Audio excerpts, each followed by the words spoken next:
The revitalization of the downtown area, we're in hopes that that's going to bring more foot traffic, more business, more community events to this downtown Front Street area. We're going to celebrate the revitalization of the depot in the Front Street area on June 13th when we have a huge community party to do a ribbon cutting for the depot and celebrate all of the hard work of this committee and what we've brought to the downtown area. Well, I think it started with the task force or committee that was working on the project. And one of those people on that is Jerome Dempsey with Dempsey & Dillon Associates. He was in the meetings and heard all the ideas and heard the proposed uses for the area, and kind of started with that task force, and he took that and put it on paper, and this is kind of what we ended up with. And it looks like a small area, but I can tell you it was a lot of work on his behalf to make this happen, to tie in the memorial bricks. So to tie that in with the benches, the design, with the existing sidewalks and drainage and getting accessibility to the building was no small thing. So I think everybody had a part in it, but I think the main part was getting Jerome Dempsey and his staff to put it together where it would work, you know, for the people.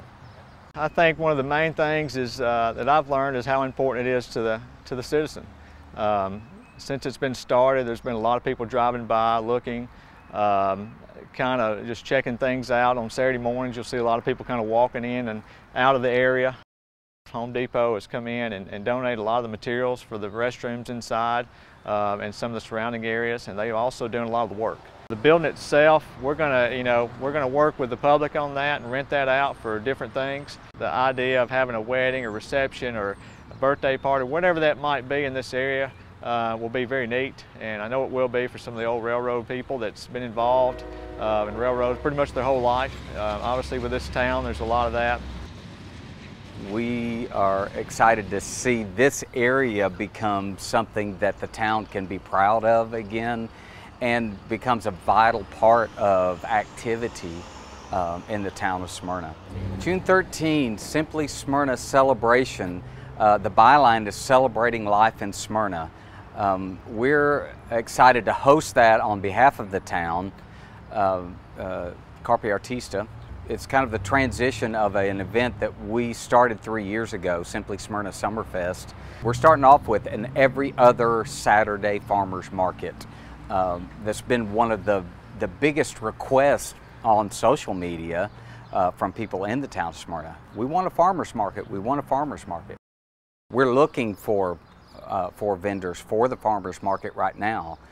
We're trying to connect with some larger farms to bring them to that event, but we also want artisans, soap makers, candle makers, people who do things from scratch, you know, and have an artsy kind of feel to it.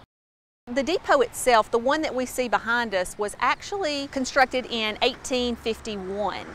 What began to happen as these depots were set up, communities began to grow around the depots, and that's what happened here in Smyrna.